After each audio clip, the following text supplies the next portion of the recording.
Welcome to this week's episode of Go. I'm your host, Vanessa Ybarra. Well, with the Whistler Bike Park officially open, it's time to get up here. But if you're first looking to get a bike to make this year's season the best yet, well, today's show is for you.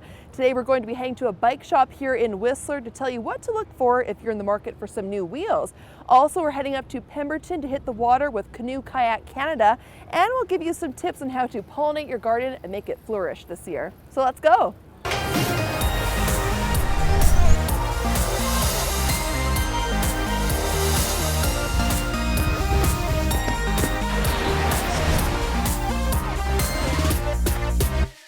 I'm here outside Whistler Village Sports with a bike specialist, he claims to be, James Robertson. James, let's talk about if you're in the market for a bike, as bike season I know is kicked off on Whistler. But for someone such as myself, you're interested in getting a bike, but what's the first thing you should kind of ask yourself before you even start looking at bikes to start? Yeah, for sure. Well, you really just want to look at what you're wanting to do with the bikes. If you're going up the mountain, you're obviously going to want something a little bit burlier than what you would need if you're just kind of cruising around the village. Figure out how much you want to spend. Figure out basically brand if you have a preference in branding. But yeah, definitely figure out what you want to do first with it. Okay. Would you recommend kind of starting simple, almost to see get the feel for a bike before you branch out to mountain biking? Like, yeah, should you start with a sure. road bike or just go straight to mountain biking? No, for sure. You can I mean, start on a hardtail, something even like this. You can borrow a buddy's bike or rent a bike from anywhere, cruise about, see how crazy you can get on it. How much you love it? Yeah, exactly. See how much you want to commit to it. Obviously, the sky's the limit with price, so yeah, you figure out how hardcore you want to go with it. Yeah, you were saying they can go up to, which is insane. I don't even have a car that's worth that much, $10,000. But let's just lay out. So you said you've decided what kind of bike you want to do. These are 3 different types of bikes. Yep. So let's start with the one on the left. What am I looking at here? So that's your basic hardtail mountain bike. They're very, very common. Most people start off with a bike like this when they're starting off. Very, very versatile. You have a front suspension. You can get around going on some of the easier cross-country trails. They're very common around here for whip around on the Valley Trail, as we call it. Very basic, borderline a commuter bike, but a little bit burlier than most you'd see down in the city. So that'd be the basic thing, maybe if I'm biking to work or around the village, just basic. Yep. I hear that a lot. What does hardtail mean exactly? Well, as opposed to this, where you'd have suspension in the back, this one Okay. it's a hardtail. There's no suspension in the There's back no on that. shocks. Yes, exactly. Okay, and so let's move on to the second one here. Yep. So this is a trail bike. You could say an enduro if you want to get official with it. So you have a dual suspension in the front and in the back. Some of them very commonly now you'll see you have a dropper post, which will rise and drop as you're going up and down the hills according to what you want to do. A large cassette in the back, so you got a huge range. You can very easily go up hills, very easily go down hills. Probably your more versatile bike for sure. Very common, especially here in BC. Self-access, you could say. You can go up and then you can have a great time going down. Okay, nice and easy. And then, so this is the big guy here, around 10,000 you're saying, but so what makes it worth that basically? Well, these ones, both of these actually are carbon fiber. They come with a lot of the higher end parts spec'd out on them. A lot of technology goes into making a carbon fiber frame. It's also a very niche market, so they don't make and sell a whole lot of them. So the price goes up with a lot of that when you don't make as many of them. And this thing will take a beating. Yeah. It'll go pretty hard and pretty fast. Okay. Hold on for dear life and it'll plow through anything. Okay, so is that what you would take then if you were going up to Whistler, or can you take all 3? How's it work? Ideally, you'd want to rock this bad boy up the mountain. Yeah, it'll take, up there, the downhill trails can get pretty gnarly.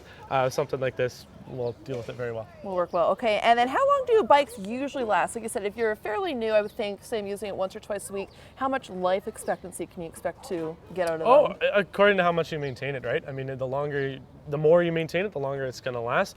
If you don't take care of it all and you're riding the bike park every single day, it's not going to last very long. No. But if you're maintaining it, bring it at the beginning of the season, at the end of the season, and whatever you need to do in between, washing it all the time, lubing it, whatever, it can last a very, very long time. Okay, and you guys offer maintenance, I saw there. Quite a few people Yes, lining we do. up. We have a full So service great. shop.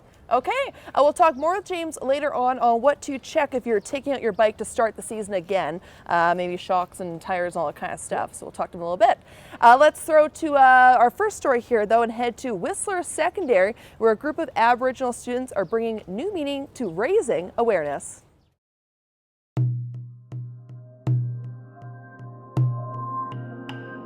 It's a moment these students are proud to witness. I'm so glad this day has come. It's really cool that we get to do this. I feel like it's going to be like a great recognition that the Indigenous communities around Whistler are going to have. Over 100 students from the Sea to Sky and as far away as Merritt gathered to watch the raising of the Squamish and Lillooet Nation flag here in front of Whistler Secondary School. Other attendees included Whistler Mayor Nancy Wilhelm Morden and members of the Sea to Sky's 2 tribal groups. It's significant because it is offering meaning to everybody about who was here traditionally on this land and who had lived here for generations. Madeleine, Ning Talawisit, Susan Leslie, Nina Migmawat. Susan Leslie is a lead organizer of the 5th annual 24-hour drum. Every year, students from individual Aboriginal leadership groups come together for one day to celebrate their Indigenous culture. The raising of the flag, that was the vision of the Aboriginal leadership team at Whistler Secondary. Squamish student Cuppa Thompson handed out quarters in the traditional witnessing ceremony prior to the flag raising. I was very honored to be a part of today's ceremony. Like many of today's participants, this teen wears her culture close to her heart. This is a medallion. It's my mom's way of income, beading and sewing traditional regalia, so at a young age she had taught me wear it around wherever I go. Cuppa, her Mohawk name, Kayak Thompson. moved from a reserve in Ontario to Squamish in her early teens. Left to immerse herself in a new city, she couldn't have been happier to discover the Howe Sound Leadership Group. It gave me a sense of belonging and purpose because I had no family here and my own community not here. I was really involved. Squamish's Aboriginal Leadership Group gives students the opportunity to gain and spread Indigenous awareness. Along with taking part in the 24-hour drum, its members also spend the year teaching traditional dances to the community, along with giving presentations on their ancestry at various public conferences. For Selena and her classmates, the benefits of the program have been endless. Not only to learn more about my culture and traditions, but to kind of share and bring awareness about our problems. I've learned many things. There's so many medicines and flowers that we could eat that people just cut down. How do you say bear is mahak, and butterfly, kilula. This year's 24-hour drum also included a presentation portion where teens spoke on current issues endangering Indigenous nations. I wrote down information about the bears and the trophy hunting. I was beautiful in the beginning, and I can tell you what went wrong, but why tell you if you won't listen until your home is finally gone? My poem is in the perspective of Mother Nature herself and of how all this natural disaster is happening. We are here today to show you all a little presentation that we made about the LNG and what we have learned. Other topics included LNG impacts on Howe Sound, land risks of the proposed Garibaldi at Squamish Ski Resort, and now, many people wonder what LNG is, so I'd like you all to come and have a listen to me. a wrapping shout-out for Indigenous respect. Other parts of the presentation included a video on bannock making and traditional drumming throughout the ceremony. For these students, the main spotlight on today was having their voices heard. Defense Island is a place where our ancestors went. It was a wonderful learning experience for a group of young people to connect. We're trying to get tradition back into our school systems. It's really great to see that it's more out there and it's more accepted within the greater community. And if there's anywhere that acceptance is waving loud and proud, it's here. I'm pretty proud to see the flags up there, to have something there to represent us. When you go to Whistler School, there's more than just the typical Canadian flag. There's more to it.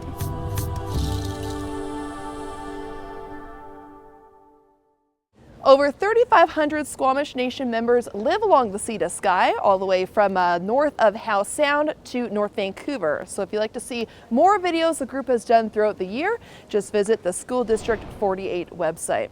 Okay, well, along with bikes lining the village, another way you know the warm weather is here is all the beautiful gardens that are popping up along the Sea to Sky.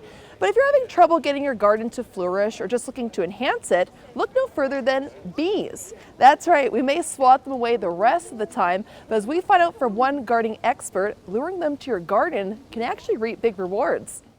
Welcome to Shaw TV's Gardening Tips Part 3. Today we're going to talk about bees. Encouraging bees into your garden is one of the best things you can do for your plants.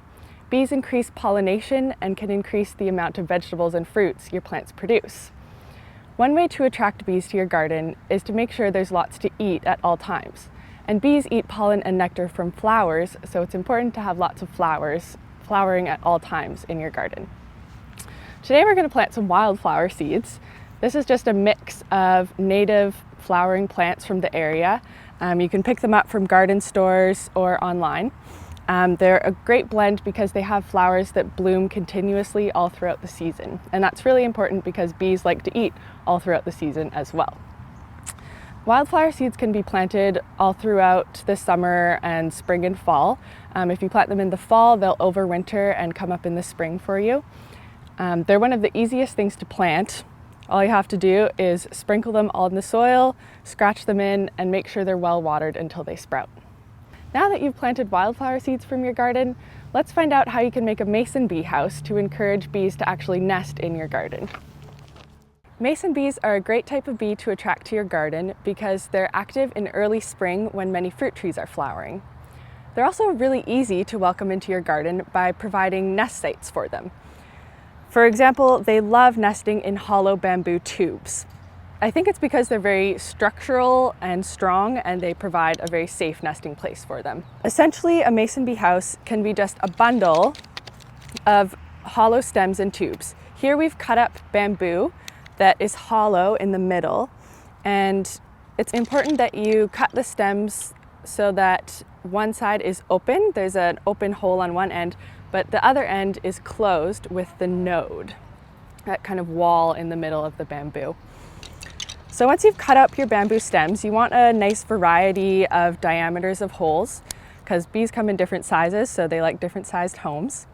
You bundle them up and tie them with a piece of string.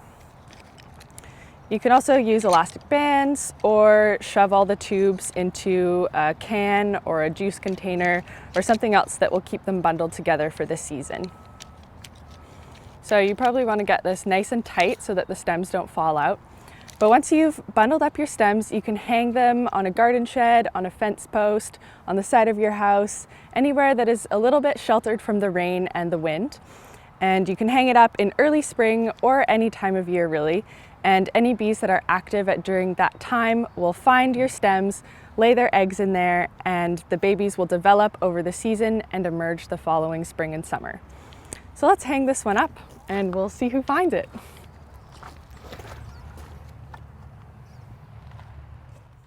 If you'd like to get some more gardening tips from Michelina herself, or better yet, join Squamish Can Society, their annual general meeting is happening Thursday, June 16th, 6:30 at the Squamish Legion. So check that out for sure.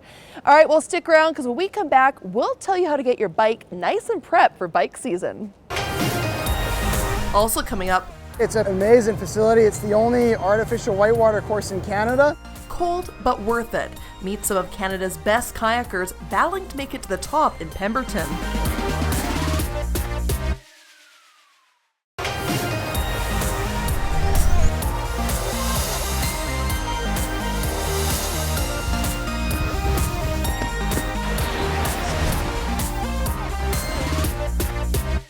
Welcome back from the break. Well, with the biking season in full swing now, Whistler Mountain opened, you're saying May 20th, May James? 20th, yeah, everyone's getting their bikes out and hitting the mountain. So before you do that though, if you're a newbie rider, we talked about previously what to look for in a bike, but even like you said, when you, say you had a bike for a year or so, you haven't hit the mountain before, you said there's a few things to look at when you're starting the bike season on your bike. Yeah, for sure.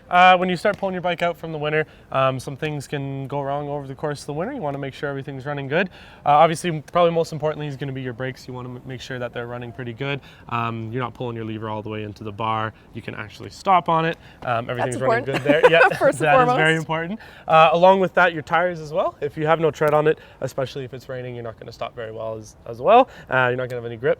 So that's something else to check. You want your tire pressure to be good as well. You don't want to get any pinch flats or anything like that. Okay. So what would you just check it? Like, does that have to be quite firm? Yeah, for or? sure. Ideally, I mean, it's going to say the tire pressure on the side of the tire, so you can get a gauge or go to your shop even and just ask to borrow a gauge and see what the tire pressure is. It depends on, you can go by feel, but it depends on the bike and the tire. Sometimes you don't want it to be rock hard and sometimes you want it to be a little bit softer, depending on the bike and the tire, as well as the gears, obviously. If you have the gears, depending on how many you have as well, you want to make sure those are running good. It can be dangerous if they're not running good. You can skip and go over the bars or something like that. Your chain as well, you want to make sure that's not covered in rust. Those can break and cause some hazards if you're pedaling along with that. Okay, awesome. Well, thank you so much, James. No worries One at step all. closer to hitting the mountain. He's going to stick around, though. The end of the show, we'll tell you about a special road event you offer Tuesday nights to bike to the Callahan, so we'll tell you about that as well. But let's throw to our third story of the day here. While it may get cold up in Whistler in the evening if you're biking until 5 or so, it's nothing compared to the chilly water that some of Canada's best kayakers recently braved in Pemberton. Let's check it out. What I'm about to do is I'm going to lower the screw behind me, which is connected to the giant door, which is going to block the water, and it's going to back it up in this tail race below me, and then it's going to spill the water down the creek.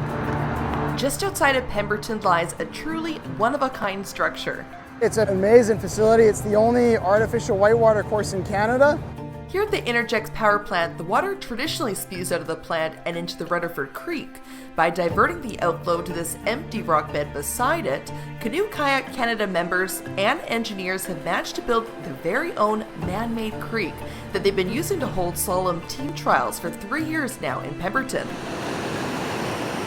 We've been here since Wednesday last week, and we've had 2 practices scheduled every day leading up to our senior national team trials and also our Olympic team trials. So we have about 20 athletes from across Canada. Morning, Cam. How you doing? Good. One of them being Cameron Smedley. I guess now it's been 7 years on the national team. This Ottawa native may be one of the best canoers in the country, but every year he and the rest of his teammates return to either this creek or in other provinces to retry out for the Canadian national team. This weekend's top race winners then go on to compete for the ultimate, representing Canada at the 2016 Rio Summer Olympics. Olympics is definitely a big thing to kind of strive for. It's gonna be a mental toughness. That's what I'm gonna look at because we have 4 K1 men's that are very competitive. I think the pressure will be most important to deal with when it comes to the race. This artificial creek remains one of the fastest and most challenging to navigate in the country. For these competitors, preparation starts before even stepping foot in the water. You kind of want to have like a game plan, but also kind of keep it dynamic. The biggest challenge in this sport would be just staying on line and carrying the boat speed. It's pretty easy to get caught up. Once you lose a bit of your line, you kind of mentally psych yourself out. It's a little bit like downhill ski racing. To get from the start to the finish of the course in as little time as possible. So a race course will have about 25 gates. There'll be 6 red gates, which are the upstream ones that the paddles have to go up through the red gates, paddling up against the current, and the green gates are downstream. It's a really fast creek. It's cold. Alberta's Jessica Groneveld has also been on Canada's national team for 8 years. While the week's practice sessions may be intense, there's definitely quite a nerves going on. getting to splash in this water still makes it an enjoyable experience. I really enjoy this river. It's one of my favorite in the world, let alone my favorite in Canada. There's no doubt whitewater slalom is thrilling to watch, but the reality is the sport remains difficult to operate in Canada. We don't have a structure, and we are a large country that is pretty hard to centralize the athletes and make this sport very competitive. In Europe, it's quite easy. Constantly traveling may be tiring for Cameron, as well-retired canoers such as James, who competed in the Sydney, Beijing, and Athens Summer Games, but getting to experience some of the world's best rivers in the process helps soften the blow. It's super exciting. I love being in nature, around the forest and in the mountains. There's so much to do and so many rivers to explore. Going around to like amazing parts of the world and getting to experience quite a few rivers is kind of an amazing experience on its own. It's always a new challenge. And chances are you'll be seeing some of these very faces battle those challenges under the Olympic rings pretty soon.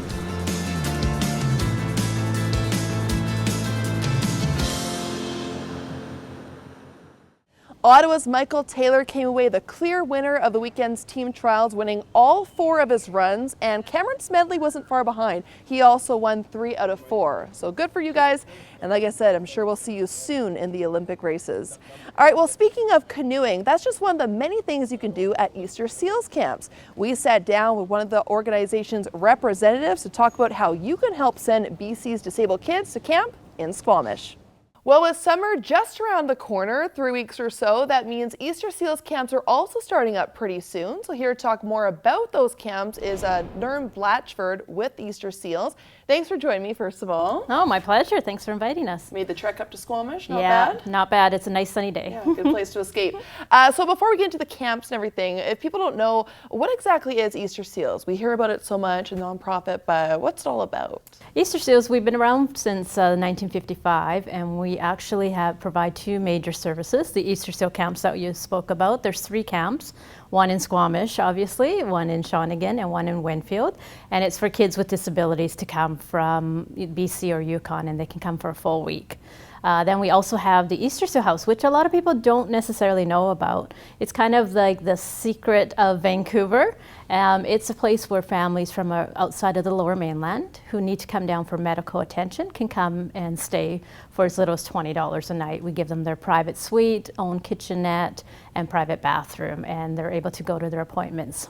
And these are families that are facing quite dire circumstances. Can you talk about the different, maybe range of kids that do come down that are staying at Easter Seals? It's quite serious, sometimes surgeries are going through, and this house means so much to them. Absolutely. You know, what makes us kind of unique is that we are the house, as I like to say, the house for everyone. So it doesn't necessarily matter what your medical condition is that you're coming down for. So even in some cases, if a child needs a new prosthetic and they need to get refitted, they can still come and stay at Easter Seal House. And then the long term is we sometimes have kids with cancer that will end up spending almost 8 months at Easter Seal House with one or both parents as well. And so it varies. It doesn't really matter what your challenges are, as long as you're there for a medical appointment. And actually a lot of people from Squamish and Whistler do utilize the Easter Seal House. Well, even if you're that close, you can still use Absolutely. it, which is great. Yeah. And what's so great for these kids, because they are facing such hard circumstances throughout the year, Easter Seals camps is the one time of year they can just forget about all their worries, right? Absolutely. Yeah, so maybe just lay out, as you mentioned, it's one of 3 camps for Easter Seals, but what's it all about? It's a week-long activity? It is. What makes it unique is that it's actually an overnight camping. So lots of times for kids with disabilities, that's not a possibility. Even just finding an overnight babysitter can be a challenge for some of the parents. So they get to come up for a full week at camp, and what they end up doing is everything and anything that you would do at a regular camp. And what we've done is we've made it accessible for the kids.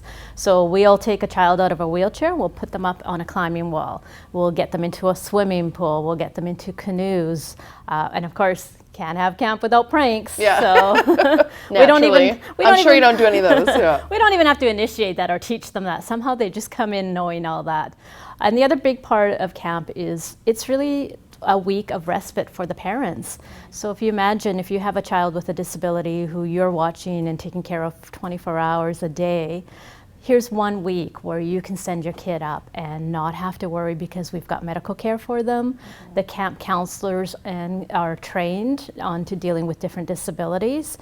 So it really and truly is a safe place for the kids to be for a full week. And I've had one mom that once said she read a book. That's it. That's something it. nice and simple. Did nothing. You know, from the front cover to the end without interruptions. Right. And that's what it's all about, and camp is just a magical place. For sure. And these kids, what's the age range for participants for the generic camp?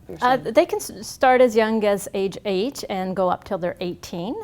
And once they kind of age out, as we call it, at 18, we do have a young adult camp as well. Okay.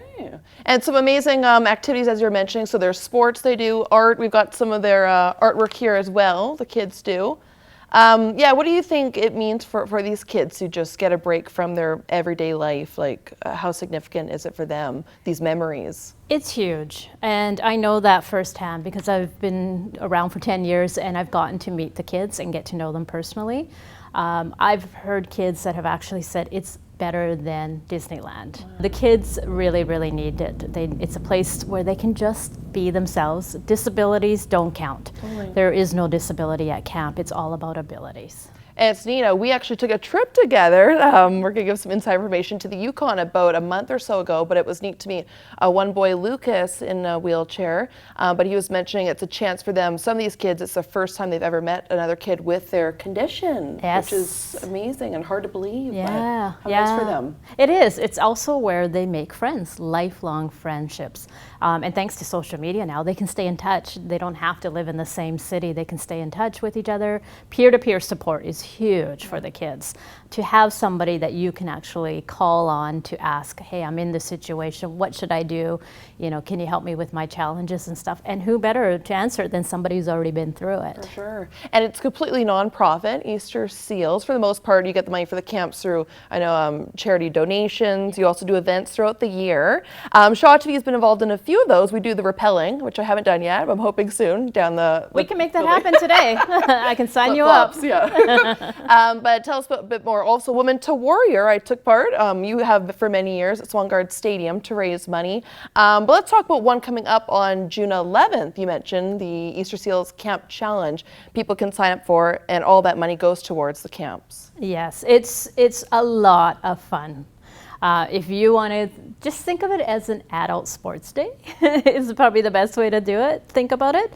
It's our second annual one, and it's been successful, and people love it. You can come up for the day, and if you want, you can have camp overnight, which is what we kind of suggest. You might as well. I mean, it's Squamish, it's beautiful, and you get to camp right at our camp. And we have activities during the day that are sports day related. I can't give away too much. You know, we got to keep something secret. You know, you were at it last year, so we did see some dress up.